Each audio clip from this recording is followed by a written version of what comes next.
Kasus kita kali ini terjadi di kota Wimbledon, Inggris, kota dengan 68.000 penduduk. Kota ini memiliki suasana bersejarah yang unik, memiliki banyak toko dan coffee shop. Di kota Wimbledon inilah tempat tinggal Sabrina Coider. Sabrina adalah anak tertua dari 4 bersaudara. Dia dilahirkan di Aljazair pada tanggal 5 Desember tahun 1982. Pada saat inilah negara Aljazair sedang berada dalam perang saudara yang sangat brutal dan mengakibatkan 150.000 kematian. Karena ini, orang tua Sabrina memutuskan untuk melarikan diri ke Perancis. Dan Sabrina menghabiskan masa kecilnya di Perancis bersama saudara perempuannya dan 2 saudara laki-lakinya. Di masa sekolahnya, teman sekelasnya menggambarkan Sabrina sebagai orang yang narsis dan suka memerintah, dan dia sangat sulit untuk diajak berteman. Dan dia selalu menganggap semua teman wanitanya sebagai saingannya. Sabrina mengklaim sifatnya ini karena dia pernah dilecehkan pada masa kanak-kanaknya.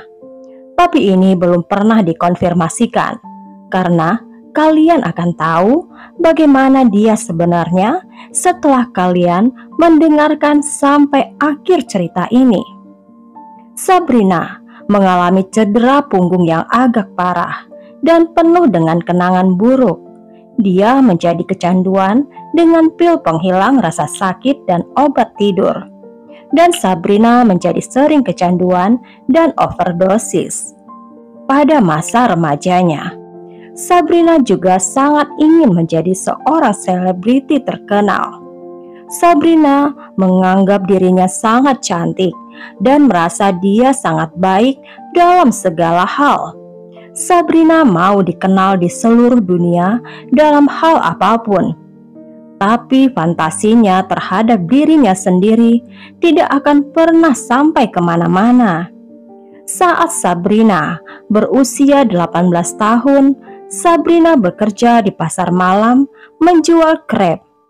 Namun selama jangka waktu inilah Sabrina bertemu seorang laki-laki bernama Luisa Medini yang berusia 24 tahun yang juga dikenal sebagai Sam. Sam lebih tua 6 tahun dari Sabrina, tapi Sam sangat tertarik kepada Sabrina dan sangat tergila-gila kepadanya. Dan keduanya menjadi saling jatuh cinta. Ketika Sam belajar untuk mendapatkan gelar master di bidang ekonomi, Sam melanjutkan gelarnya sebelum mulai bekerja di salah satu bank terkemuka di Perancis. Meskipun mereka saling jatuh cinta, Sabrina itu sangat tidak stabil, dan setelah beberapa waktu, dia akhirnya menunjukkan sifat aslinya. Sabrina adalah controlling, manipulatif, dan sangat sering melecehkan secara fisik. Hubungan itu akan putus sambung. Biasanya putus ketika Sabrina berselingkuh baik dengan orang asing maupun dengan teman mereka sendiri. Tapi anehnya, Sam selalu kembali kepada Sabrina, dan anehnya, hubungan yang toksik ini akan berlangsung selama bertahun-tahun. Meskipun pekerjaan Sam bergaji tinggi dan bisa menghidupi gaya hidup Sabrina yang boros, Sabrina akan selalu marah ketika Sam kerja di akhir pekan. Dan pada akhirnya, Sam diberhentikan dari pekerjaannya.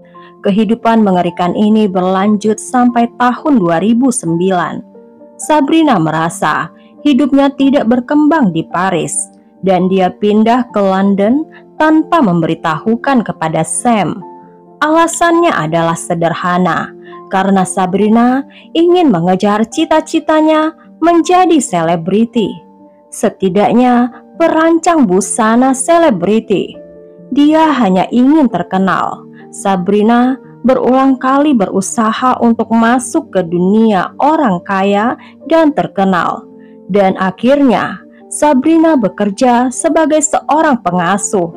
Dan tak lama kemudian Sam mengetahui Sabrina pindah ke London, dan Sam mengikutinya pindah ke sana, dan Sam mencari pekerjaan di bank Perancis di London. Sabrina bekerja menjadi pengasuh, dan Sam bekerja di bank NatWest. Pada akhir tahun 2010, Sabrina melahirkan anak pertamanya dengan Sam, dan hubungan mereka kembali memburuk ketika Sabrina berselingkuh lagi dengan laki-laki lain. Pada tahun 2011, Sabrina jatuh cinta kepada seorang lelaki yang akan memicunya kepada kekejaman dan obsesinya selamanya, dan dia bernama Mark Walton. Mark lahir di Donaghmede di Dublin, Irlandia. Mark adalah pendiri dan anggota dari grup band Boyzone bersama temannya Shane Lynch. Band ini mencapai kesuksesan mendunia selama rentang karir 7 tahun. Dengan 21 lagu berada dalam chart lagu top 40 di Inggris. Tapi Mark dikeluarkan dari band ini karena dia kurang berkomitmen untuk band sebelum band ini mencapai kesuksesan besar. Tapi Mark tidak berhenti di sini. Mark akhirnya menjadi maestro musik terkenal. Mark menjadi juri pada Pop Idol versi Vietnam. Namanya menjadi terkenal seperti artis terkenal dunia lainnya. Mark berbakat dan pekerja keras. Pada akhir tahun 2016, Mark sudah mengumpulkan kekayaan bersih diperkirakan $1 miliar dan sekarang meningkat menjadi $9 miliar. Mark tertarik kepada Sabrina yang bertinggi 160 cm dengan mata coklat besar dan aksen Perancis, dan Sabrina yang cantik. Mark mendapatkan cinta pertamanya. Mereka berbicara setiap hari sebelum akhirnya jatuh cinta dengan cepat. Setelah 5 bulan berpacaran, Mark pindah ke apartemen Sabrina. Sabrina menceritakan cerita palsu bagaimana dia sering mengalami kekerasan dari Mark. Mark yang membayar sewa apartemen 2.000 pound sebulan. Sabrina menjadi sosialita di belakang karir Mark dan menikmati kekayaan Mark yang lama diimpikannya. Hubungan mereka tidak berjalan dengan baik karena Sabrina menjadi semakin kasar terhadap Mark. Anehnya, Sabrina menjadi cemburu karena kesuksesan Mark dan semua perhatian yang diberikan media kepada Mark. Dan perhatian wanita lain kepada Mark akan membuat Sabrina marah. Mark mengatakan kalau hubungannya dengan Sabrina adalah hubungan yang paling sulit dalam hidupnya. Sabrina banyak menuntut dibelikan barang-barang mewah, dan apabila tidak dibelikan oleh Mark, Sabrina akan meneriaki Mark di depan umum. Selama hubungan ini, pasangan ini memiliki 4 pengasuh anak. Ini karena Sabrina begitu paranoid, sehingga dia percaya kalau keempat pengasuh itu mencoba tidur dengan Mark. Satu persatu mereka dipecat. Sabrina akan memasang kamera tersembunyi di sekitar rumahnya dan mencoba untuk merekam Mark. Tapi Mark seorang lelaki yang setia. Sabrina akan meninju rahang Mark jika Mark mendengkur saat tidur. Dan setelah 14 bulan mengalami kekerasan, Mark pindah jauh-jauh ke Los Angeles untuk menjauhi Sabrina. Dalam kesusahannya dan sudah dicemooh oleh orang banyak, Sabrina kembali kepada Sam. Yang anehnya dan mengherankan, Sam rela menerima Sabrina kembali. Meskipun dia terus-menerus mendapatkan perlakuan buruk dari Sabrina. Sabrina mengakui kalau dia sudah hamil lagi. Namun, ayah dari bayi ini tidak diketahui saat itu. Sabrina menolak untuk menyebutkan siapa ayah anak itu. Mark mendengar kehamilan Sabrina dan dia prihatin kalau dia adalah ayah anak itu. Mark meminta untuk dilakukan tes DNA pada anak itu, tapi Sabrina menolaknya.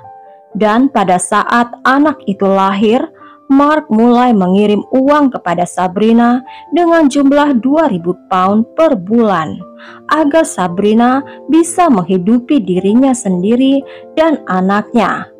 Mark terus meminta tes DNA pada bayi itu. Bahkan Mark menyewa beberapa pengacara yang berbeda. Tapi setelah 5 bulan dan sering kali ditolak oleh Sabrina dan berhenti mengirim uang. Ini membuat Sabrina semakin marah. Sabrina membuka beberapa akun Facebook palsu. Dia menuduh Mark melakukan kekerasan, penyiksaan binatang, dan bahkan melakukan pelecehan kepada anak-anak dan mengirimkan postingan ini ke lingkaran sosial terdekat Mark, bahkan kepada keluarga Mark. Sabrina bahkan melaporkan Mark kepada polisi. Akhirnya Sabrina kembali kepada Sam dan dia berharap kepada Sam untuk membiayainya. Mereka pindah ke rumah sewaan seharga $1 juta di pinggiran kota Wimbledon. Sam sendiri sudah menjadi kaya raya. Dia bekerja sebagai analis data di sebuah bank di London dengan gaji yang sangat tinggi. Tapi tentu saja, setelah adanya Sabrina, dia akan mengambil semua kekayaan Sam. Sabrina sangat terkenal bermasalah di lingkungannya, tempat tinggalnya. Sabrina akan meninggalkan sampah di luar pintu depan yang akan diacak-acak oleh anjing. Dan setelah itu, dia dikenal sangat kasar kepada tetangganya. Pasangan ini juga sering telat membayar sewa rumah. Pada akhirnya, pasangan ini memutuskan untuk menyewa pengasuh anak bernama Sophie Leone. Pada tanggal 7 Januari tahun 1996, Sophie dilahirkan di Perancis, di pedesaan kecil dari ayah Patrick dan ibu Catherine. Dia hidup di kota Troyes dengan penduduk 60.000 jiwa. Tidak banyak lapangan kerja yang tersedia untuk orang muda. Sophie adalah gadis sedikit pemalu dan senang dengan ice skating. Dia senang merawat hewan dan anak kecil. Dia memiliki bakat alami untuk mengasuh. Sophie dikenal sebagai orang baik hati dan murah hati, tanpa pamrih, dan dia tidak tahan bila melihat orang lain menderita. Dan tidak heran kalau Sophie belajar penitipan anak. Tetapi pekerjaan yang sesuai dengan pendidikannya sangat langka di kota itu. Sophie baru berusia 20 tahun. Dia ingin meningkatkan kemampuan bahasa Inggrisnya, dan Sophie ingin tinggal dan bekerja di Inggris sebagai pengasuh anak. Sophie mengira dia sudah menemukan keluarga yang sempurna. Dari luar, keluarga Sam dan Sabrina seperti keluarga yang penuh kasih sayang. Mereka mempunyai 2 anak. Mereka tinggal di rumah 1 juta pound. Selama hari pertama bekerja, Tidak ada hal-hal buruk terjadi pada Sophie. Walaupun Sabrina suka memamerkan hubungannya dengan selebriti, Sabrina dan Sam bersikap baik kepada Sophie, dan Sophie merasa menjadi bagian dari keluarga mereka. Tapi setelah beberapa waktu, sikap Sabrina dan Sam mulai berubah. Nada suara Sabrina menjadi lebih agresif. Dari seorang wanita baik hati, sekarang berubah menjadi kejam. Sabrina menuntut Sophie untuk melakukan lebih banyak pekerjaan daripada yang telah mereka sepakati pada awal Sophie bekerja. Sophie diminta untuk membuat makan malam yang sesuai dengan harapan Sabrina. Bahkan Sophie disuruh untuk membersihkan seluruh rumah dari atas sampai ke bawah. Sophie bekerja lebih dari 75 jam seminggu, dan dia menerima upah yang sangat kecil, yaitu 50 pound atau $60 per minggu. Ketika Sam kehilangan pekerjaannya di bank, mereka berhenti membayar upah Sophie, dan Sophie secara rutin dituduh mencuri barang perhiasan yang tidak pernah benar-benar terjadi. Sabrina dan Sam mulai menghukum Sophie. Mereka menyita dompet, paspor Sophie, dan makanan Sophie mulai dibatasi. Sophie diteror, diisolasi, dan tidak ada seorang pun yang bisa dia ajak bicara. Tidak ada dukungan untuk Sophie.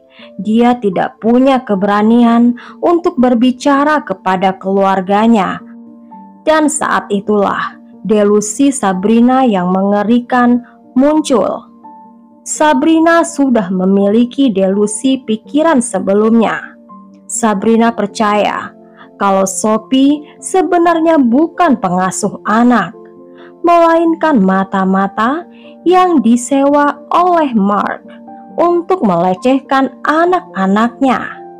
Sabrina juga percaya bahwa Sophie adalah kekasih Mark, padahal Sophie dan Mark tidak pernah bertemu sama sekali. Penyiksaan terhadap Sophie semakin lama semakin meningkat.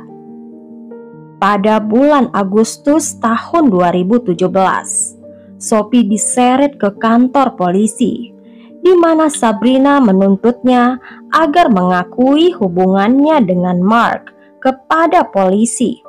Sabrina pernah menuntut Sophie mengakui bahwa Mark berencana untuk membunuh keluarga Sabrina. Setelah berbicara dengan polisi, Sophie diizinkan untuk pergi. Disayangkan polisi tidak memeriksa keadaan kesehatan dan kesejahteraan Sophie. Dan Sophie juga tidak memiliki keberanian untuk benar-benar memberitahukan kepada polisi apa yang sedang terjadi pada dirinya.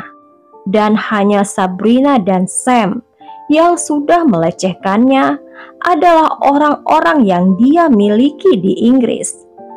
Tapi Sophie tahu kalau dia perlu untuk keluar dari rumah Sabrina. Sophie menelpon ibunya untuk mengatakan bahwa Sophie sangat tidak bahagia. Tapi Sophie tidak mengatakan apa yang sedang terjadi. Catherine menyuruh anaknya untuk pulang ke Perancis dan mengirimkan tiket penerbangan kembali ke Perancis keesokan harinya. Sayangnya, tiket itu tidak pernah sampai kepada Sophie. Setelah berbulan-bulan disiksa, Sabrina dan Sam menyandera wanita muda Perancis itu, mengambil semua uangnya, paspornya, dan dompetnya, dan tiket pesawatnya untuk kembali ke Perancis. Sophie dikurung dan diisolasi di sebuah ruangan gelap kecil dan hanya diizinkan keluar untuk menggunakan toilet. Selama 12 hari ke depan, Sophie terkena pelecehan fisik dan interogasi tanpa henti oleh pasangan itu, dan akan menghabiskan berjam-jam hanya untuk mendapatkan pengakuan dari Sophie berselingkuh dengan Mark. Sophie akan mendapatkan pukulan dengan kabel listrik dan menamparnya, meninjunya, bahkan lebih meningkatkan serangannya. Sophie sangat menderita. Sophie menderita 5 patah tulang dada. Sophie tidak diberi makan, sehingga Sophie tidak punya tenaga untuk melawan. Foto ini diambil oleh Sabrina. Diambil hanya beberapa hari sebelum Sophie meninggal. Gambar ini adalah gambar yang sangat menyedihkan. Sophie terlihat lelah, kurus, bahkan hancur setelah berhari-hari diancam secara fisik dan seksual, dan hanya akan berhenti bila Sophie mengaku kalau dia sudah berselingkuh dengan Mark. Walaupun dia sudah mengaku, Sophie masih terus disiksa. Sedihnya, dia tidak pernah akan dibebaskan lagi. Sophie dipukuli dan ditahan di bawah air di bak mandi, sebelum akhirnya rasa sakitnya sampai pada akhir. Sam dan Sabrina tidak pernah menunjukkan rasa penyesalan atas apa yang sudah mereka lakukan. Sophie sudah meninggal, dan mereka bahkan melanjutkan hubungan dewasa mereka tidak jauh dari jasad Sabrina. Sakit mereka ini dan tidak berperi kemanusiaan.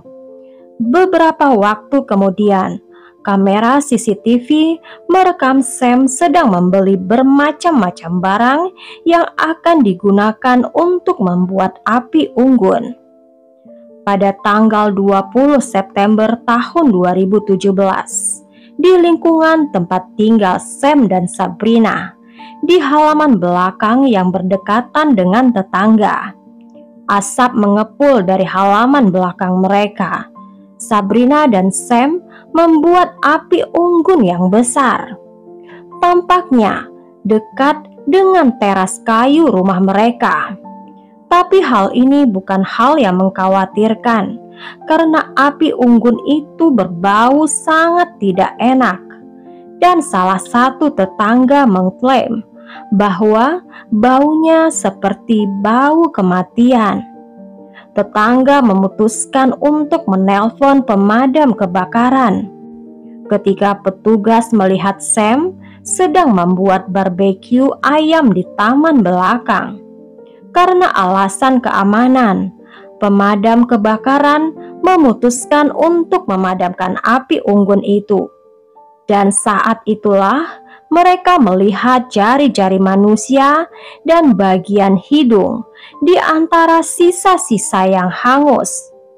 Petugas kaget dengan penemuan ini, tapi Sam meyakinkan mereka kalau dia adalah seorang petani dan itu hanyalah bangkai domba. Tapi tidak ada yang mempercayainya. Polisi datang ke tempat itu dengan segera, dan Sam dan Sabrina ditangkap. Sementara api unggun itu diperiksa secara teliti, pasangan ini menyangkal keterlibatan pada pembunuhan itu dan mengaku tidak bersalah. Tetapi setelah sepasang kacamata ditemukan di dalam tong pembakaran, dengan cepat menjadi jelas bahwa sisa-sisa itu adalah milik manusia. Karena kondisi jasad, polisi tidak dapat menentukan jenis kelamin dan usia korban. Tapi setelah beberapa hari, gosip beredar yang mengatakan siapa identitas tubuh itu. Sebenarnya adalah Sophie. Polisi menemukan bukti-bukti termasuk catatan memilukan yang ditulis Sophie, yang mengatakan mengapa dia perlu bantuan untuk menghentikan mereka. polisi menemukan lusinan dan puluhan jam rekaman audio yang direkam pada saat Sam dan Sabrina menginterogasi Sophie. Rekaman ini benar-benar mengganggu untuk didengarkan. Sabrina terus-menerus dan tidak berhenti menginterogasi Sophie, dan Sam hanya tetap diam dalam rekaman itu. Sementara pacarnya secara agresif mengejek Sophie berdasarkan keyakinannya yang salah. Persidangan Sabrina dan Sam dimulai pada tanggal 19 Maret tahun 2018. Evaluasi psikologis dilakukan pada Sabrina yang menyatakan bahwa dia menderita gangguan kepribadian ambang dan depresi. Meskipun ini tidak mengurangi tanggung jawabnya, Sam mengaku kalau dia adalah orang yang sangat pemarah, yang selalu berusaha untuk memegang kendali. Sam ditemukan bebas dari gangguan psikologis, dan jelas bahwa dia adalah orang yang mempunyai karakter yang lemah. Sam mengaku pada saat Sophie meninggal, dia sedang berjalan-jalan di luar rumah dan dia menyalahkan semuanya kepada Sabrina. Jaksa menganggap kejahatan itu terjadi karena obsesi yang berlebihan Sabrina kepada Mark, dan dia menganggap Sophie lebih rendah dari manusia. Pada tanggal 26 Juni tahun 2018, baik Sabrina dan Sam dinyatakan bersalah atas pembunuhan Sophie, dan mereka dijatuhi hukuman penjara seumur hidup dan waktu minimal 30 tahun penjara. Ketika vonis bersalahnya dibacakan, Sabrina menjerit dan menangis. Tulis pendapat kalian di kolom komentar ya. Berikan subscribe, like, dan tekan juga notifikasinya untuk cerita yang lain.